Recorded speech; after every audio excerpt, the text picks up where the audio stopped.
919. Continuamos aquí en la mañana del centro, 10:17, y bueno, dijimos que íbamos a recibir a nuestro primer invitado, entrevistado, y así sucederá. Tenemos aquí con nosotros al profesor Enrique Yapor, porque obviamente una de las cuestiones que quedaron del fin de semana y del pasado viernes tiene que ver con el Día de la Memoria por la Verdad y por la Justicia. Nosotros anunciamos sí, las actividades que se iban a estar desarrollando viernes fundamentalmente, jueves también, sí, porque hubo una vigilia. Y en esta vigilia estuvo la presentación del Cuaderno de la Memoria, segundo Cuaderno de la Memoria, sí, con Enrique Yapor y Germán Guzmerotti como protagonistas. ¿Cómo va, Enrique? Buen día, gracias por venir aquí a la emisora, ante todo. No, gracias a vos. La verdad que tiene sentido hacer este tipo de trabajo cuando uno tiene la oportunidad de comunicarlo y de llegar a todos, ¿no? Y este medio es interesante porque a veces uno cuando convoca va la gente, como decimos, del palo. Sí. Y sí, la sí, radio sí. es un espacio plural donde escucha mucha gente que... Así que gracias. Bueno, estuvimos charlando en la previa con Daniel Muchut, porque también estaba la presentación en la ronda de un cortometraje. Pero asimismo ustedes también, cuando digo ustedes me refiero, Germán Guzmerotti y Enrique Yapor, presentaron el Cuaderno de la Memoria, sí, el segundo Cuaderno de la Memoria. ¿Y qué contiene este segundo Cuaderno de la Memoria, Enrique? Bueno, el tema que abordamos es la cotidianidad en tiempos de la dictadura en Chivilcoy. Es decir, le pusimos como título, tomando un texto de Oliverio Girondo, Una telaraña en las pupilas. Y me parece que el título ya de alguna manera anuncia la problemática que queremos abordar. Sí. Es decir, la cotidianidad, la costumbre, dice Oliverio Girondo, nos teje diariamente una telaraña en las pupilas. Es decir, la vida nos acostumbra a veces a una serie de cuestiones, llamamos lo natural, lo obvio, el sentido común, lo normal. Y entonces, bajo esas percepciones o imaginarios de la realidad, se nos empiezan a ocultar realidades profundas. Y entonces la tarea del cuaderno es, en alguna medida, desocultar eso, tratar de verlo y analizar qué pasaba en la vida cotidiana, qué pasaba en la familia, qué pasaba en los medios de comunicación, qué pasaba, bueno, en los clubes, qué pasaba en las escuelas, en aquellos días. ¿Y qué pasaba?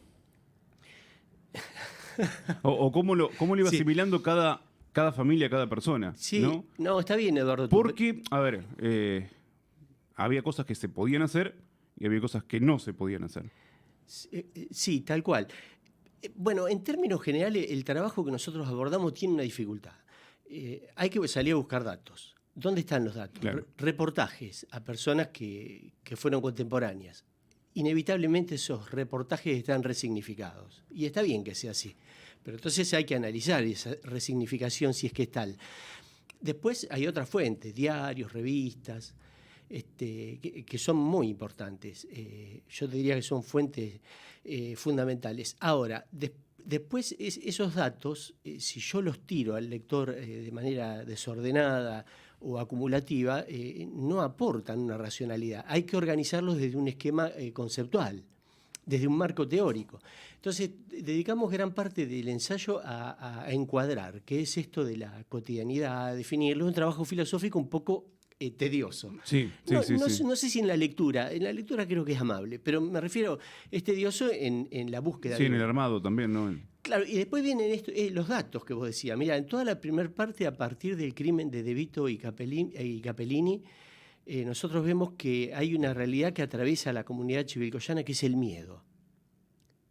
El miedo y cierta parálisis. En el ensayo que hacemos aparece en boca de los entrevistados 50 veces la palabra miedo. Y un miedo como enquistado, un miedo, yo diría, Eduardo, así de tipo celular.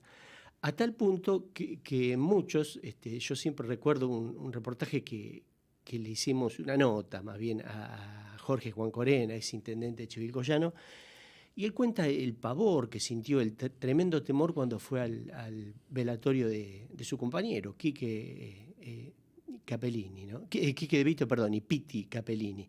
Y la sensación de que eso que le había pasado a ellos le podía pasar a cualquier otro. Entonces yo creo que esto es una de las cosas que logran los genocidios, ¿no? Generar en la comunidad un temor paralizante. Mucho de eso hubo, como comienzo en el análisis. Sí.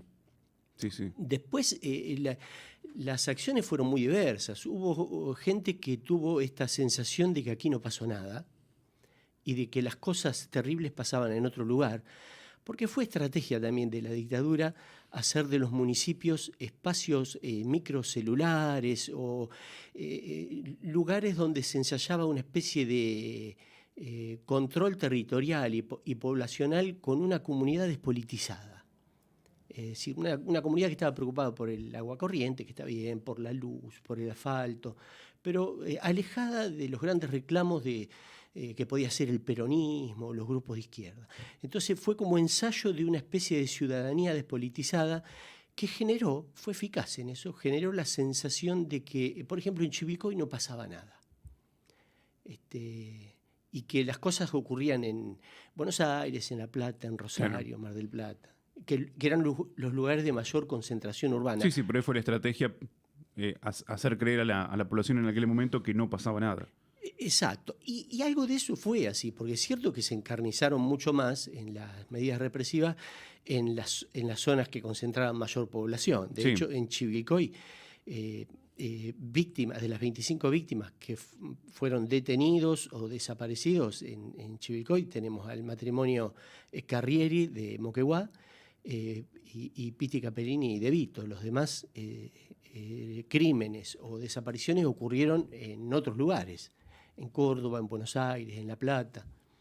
Personas de Chivilcoy, pero que fueron desaparecidas en esas ciudades. Exacto, o asesinados. O asesinados. Fuera de la ciudad. Y entonces en Chivilcoy es cierto que en eso hubo un gran silencio. Si vos recorrés los medios, poco se dice del asesinato o la desaparición de Tato Taramasco, de Eduardo Belurtas. Poco y nada se dice. Bueno. Prácticamente está ausente. Sí, el crimen de Vito y Capellini, que fue impactante para la comunidad de Chivilcoy y que también, contra otro imaginario, no fue el primero, porque el primero fue el de los hermanos García. En el año 75 el peronismo se debe hacer cargo de eso, porque fue un crimen que se cometió en democracia. Claro. Igual que el de Vito y Capellini, ¿no?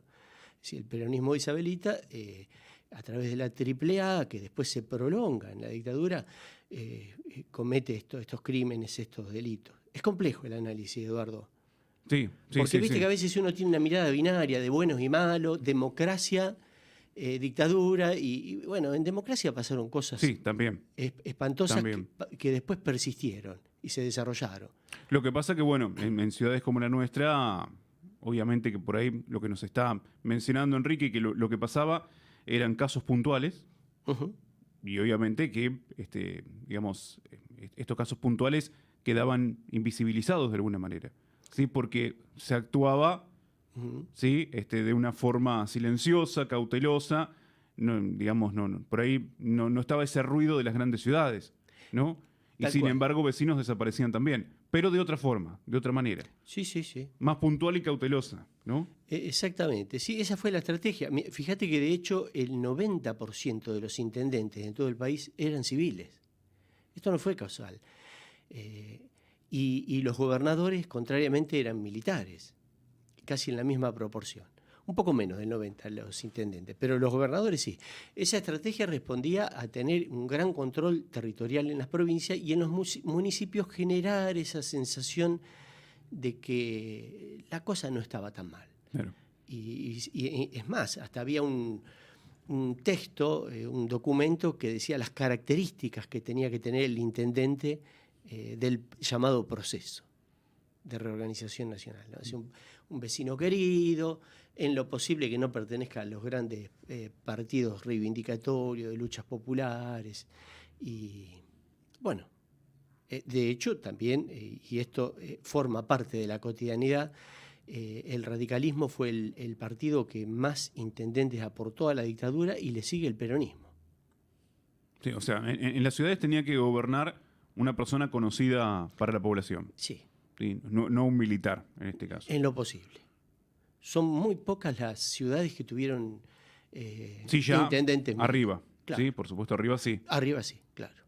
Y de ahí bajaban las órdenes, las bajadas de línea de lo que se podía y lo que no se podía hacer, ¿no? Entonces, viste, el municipio era pensado como lo micro, lo capilar, y generaba esa sensación de que, viste que está el dicho todavía, bueno, si vos hacías las cosas bien no te pasaba nada. Sí. Esto es una gran mentira.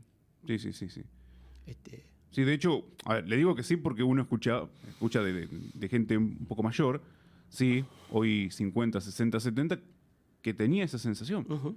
Que de hecho hasta me lo ha manifestado. Pero cuando estuvo la dictadura, se vivía con más seguridad y si vos te portabas bien no te pasaba nada, aunque había cosas que no se podían hacer, por ejemplo. Claro. Mi padre, por ejemplo, por estar charlando, esto me lo contaba él, estaba una noche en una esquina charlando con 4 personas y automáticamente bajó un patrullero y les pidió por favor que no continuaran, digamos, en esa charla. Sí, y qué bueno esto que vos decís, que te contaba o te cuenta tu viejo, porque a veces cuando uno dice acá no pasó nada, mira, la deuda externa de 7.000 millones pasó a 44.000 con los militares. El salario de los trabajadores bajó un 40%. Increíble. La deuda externa la contrajo el gobierno militar el mismo día que asumió, cuando todavía Videla, Agosti y Macera no eran reconocidos como presidentes porque era un golpe de facto, ya estaba el Fondo Monetario otorgando el crédito a la Argentina. Es decir, detrás de esto estaba la doctrina de la seguridad nacional, el plan Cóndor y un proyecto que pretendía que desde lo económico Argentina y los países de Latinoamérica fueran el patio trasero de Estados Unidos y que se diera una transferencia brutal de bienes de las grandes mayorías a los grupos concentrados de poder. Esto lo dice magistralmente Rodolfo Walsh en la carta que le costó la vida, ¿no? Que había un plan económico. Viste que Bill Clinton dijo, en sus campañas en una de sus campañas electorales, dijo, es la economía, estúpido. Bueno, Margaret Thatcher dio un paso más, porque dijo, la economía es el método. El objetivo es llegar al alma y al corazón. Yo creo que esto ha logrado todos los proyectos neoliberales. Apuntar a lo económico, pero hoy día se ve, construir después subjetividades, corazones, almas, que empiezan a pensar así como te decía tu viejo, no, tan mal no, en definitiva, es decir, subjetividades conquistadas, de alguna manera, y construida a la luz de ese modelo, que es un problema grande. Sí, por supuesto. Bueno, llegamos a los 40 años de democracia. Enrique hizo alguna reflexión al respecto. Sí, mira, yo te diría, me preocupa pensar nunca más en los cómodos términos de presencia y ausencia. Es decir, que digamos, bueno, ahora hay democracia, nos quedamos tranquilos, ahora no hay dictadura. ¿Y por qué digo en los cómodos términos? Porque tendríamos que ver cuánto de aquello se prolonga hoy en el presente. Cuánto de aquel proyecto económico no sigue vigente. Fíjate que hoy tenemos una brutal deuda externa contraída a espaldas del pueblo, sin que haya pasado por el Consejo, y me hace acordar la deuda que le dejaron a Alfonsín los militares. Sí. En un proyecto liberal, cuando digo liberal digo de destrucción de la industria, de favorecer las políticas agroexportadoras que nos hacían dependientes. Esa matriz se mantiene intacta y no solo que se mantiene intacta, se ha profundizado. La pobreza en el año 75 era de 4,7. Cuando se fue la dictadura era de 37,5. Y hoy estamos arriba. Entonces, mira, cuando Mandela vino a la Argentina dijo algo que a mí me conmovió. Dijo, si cuando una persona tiene hambre no hay pan, si cuando se enferma no tiene medicamento, si cuando quiere estudiar no tiene escuelas. La democracia es una cáscara vacía, aunque haya urnas y parlamento.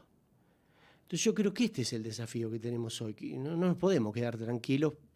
Fíjate, por ejemplo, hace unos meses tuvimos un magnicidio, un intento de magnicidio, de asesinato a la vicepresidenta de la Nación, independientemente del color político. Esto es aberrante. Y es un resabio de violencia que tiene que ver con estas miradas autoritarias, prepotentes, de sentirnos, o de que algún sector de la población se siente dueño de la verdad, que no sabe dialogar, que no sabe hacer política. Sí, bueno, son prácticas que pensamos que ya habían quedado en el olvido y sin embargo no. ¿Sí? Tal cual. Igualmente, bueno, sí, la democracia no solo en la teoría, sino también en la práctica. Exactamente. Que es fundamental. Y además, bueno, una democracia donde también hemos heredado alguna de estas leyes todavía que digamos, que aparecieron en la dictadura cívico-militar. Tal cual. Mira, por ejemplo, digo, para poner un ejemplo de esto que vos decís. Amén de la cuestión económica, digo, hay otros Sí. factores también, ¿no? Bueno, por ejemplo, mira, concretamente un tema que lo conozco bastante bien es los sueldos que reciben los obispos, por ejemplo. Eso se estableció en dictadura. Un obispo recibe el sueldo de un juez de primera instancia. Es una cifra importante. Los capellanes también. Y uno bien podría preguntar, bueno, ni hablar de las escuelas católicas, bueno, tal vez ese sea otro tema, pero en razón de que un culto, que bueno, libremente cada uno profesa el culto que quiere, pero en nombre de qué el Estado se tiene que hacer cargo de un sueldo de esa magnitud, por ejemplo. Y alguien puede decir, bueno, pero en lo macroeconómico no influye tanto, pero en lo simbólico sí. En lo simbólico sí, porque es una ley de la dictadura que debería revisarse. Pero hay intereses en juego y probablemente también la dirigencia política tenga temores de tocar a una institución que ejerce un gran poder como es la Iglesia. Pero está muy bien lo que decís, Eduardo. Comparto con vos. ¿Cuántas leyes que nos vienen heredadas de la dictadura y que nos siguen dañando? Sí.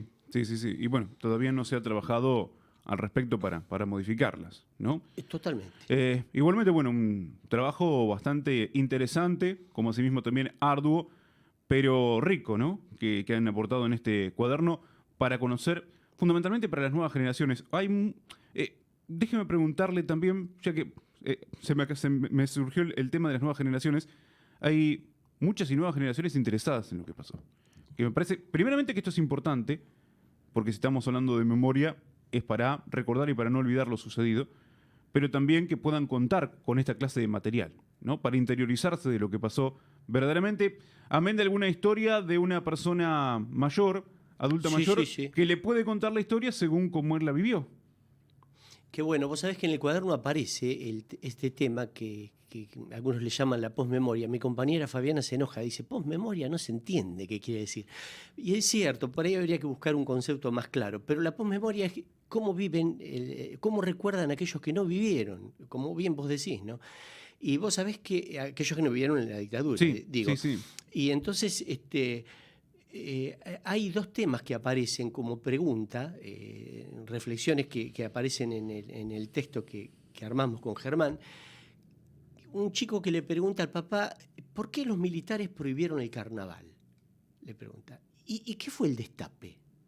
Que fueron dos grandes temas. Sí. Entonces es interesante porque a partir de ahí, a partir de ese punto se abrieron algunas lateralidades en este ensayo de ver, bueno, ¿por qué el carnaval? ¿Qué había el carnaval? El carnaval era la transgresión, el carnaval era la interpelación, el carnaval era una especie de, como dice la canción de Serrat, fiesta. Es decir, ¿y por qué se oponía a la dictadura a esto? Es interesante el diálogo que se da entre los adultos con los más jóvenes explicándole esto, o explicándole el fenómeno del destape en un proceso militar que tenía un modelo de familia patriarcal, la madre y el padre petrificantes, sin espacios, la madre subordinada al macho de la casa, en un esquema de verticalidad y una familia que le era funcional al régimen. La madre tenía que ser la custodia para que el hijo no sea un subversivo y para que el hijo supiera bien dónde está su hijo. Se hacía una propaganda por entonces. ¿Usted sabe dónde está su hijo? Bueno, esta familia era funcional. Y a veces los pibes preguntan, bueno, ¿cómo funcionaba esto? O ibas a la escuela y por ahí venía el director o un preceptor y te ponía los 3 dedos marcándote que el pelo estaba pasando el lugar correspondiente, ¿no? Correspondiente, sí. Son cosas simbólicas que me parece que hablan de un tiempo que nos dejó muchos daños. A veces algunos que somos... En el tema de la educación, perdón, Enrique, ahora que lo tocó, Sí. ¿también había bajada de línea? Porque sabíamos que en los medios de comunicación y bueno, todo lo que pasó en el antes y después con Malvinas, sí, y bueno, había cuestiones que no tenían que trascender en los medios. A nivel educativo... Sí, un plan clarísimo. Es más, estamos armando un cuaderno que aborda ese tema específicamente. Bien, no nos vamos a adelantar a los hechos entonces. No, pero fíjate, había un documento que se llamaba Subversión en el aula. Y en muchas escuelas está. Si vos vas a biblioteca de escuela, está Subversión en el aula, que eran directivas para controlar los centros de estudiantes que desaparecieron, ¿no? Se abolieron los centros de estudiantes, hubo un control territorial y poblacional, se persiguió a los sindicatos docentes, a los docentes que usaban cierta bibliografía, es decir, también entonces desde lo curricular se dijo esto se enseña, esto no, esto está prohibido, esta literatura no corresponde. Hubo un control estratégico sobre las escuelas, bueno, y gente que fueron expulsados. En Chivilcoy hubo un hecho paradigmático, el profesor Billy González. Extrañamente no sé si extrañamente se lo echó del cargo y nadie supo bien por qué. Cuando vino el ministro de Educación a dar una charla a Chivilcoy, un grupo de docentes se atrevió en público a preguntarle las razones por las cuales se había echado al profesor Billy González, que era una persona muy querida en Chivilcoy y en el ambiente docente. Y la respuesta del ministro fue brutal. Algo habrá hecho.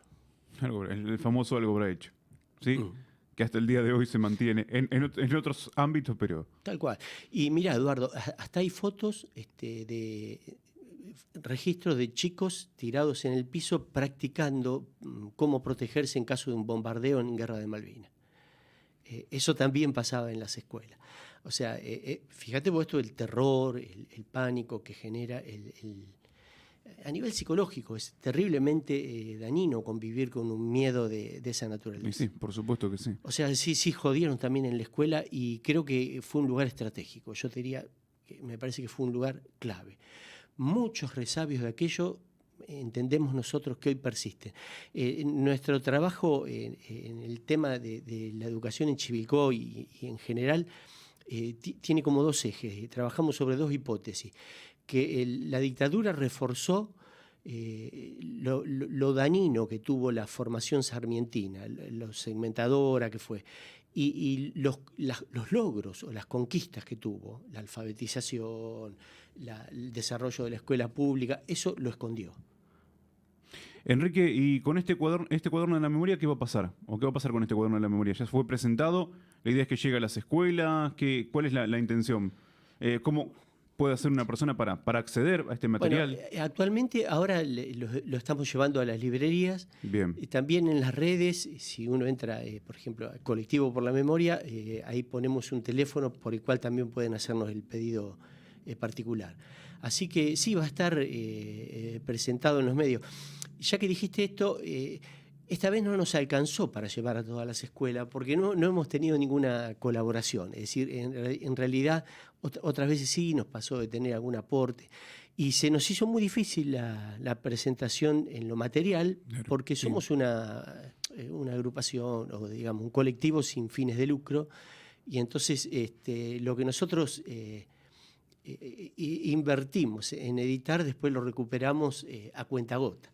Entonces, sí, va a estar en venta en las librerías. Y ojalá podamos tener alguna colaboración también como para poder hacer como hicimos con El Fuego de su Sangre, llevarlo a todas las escuelas, regalarlo. Es lo que quisiéramos.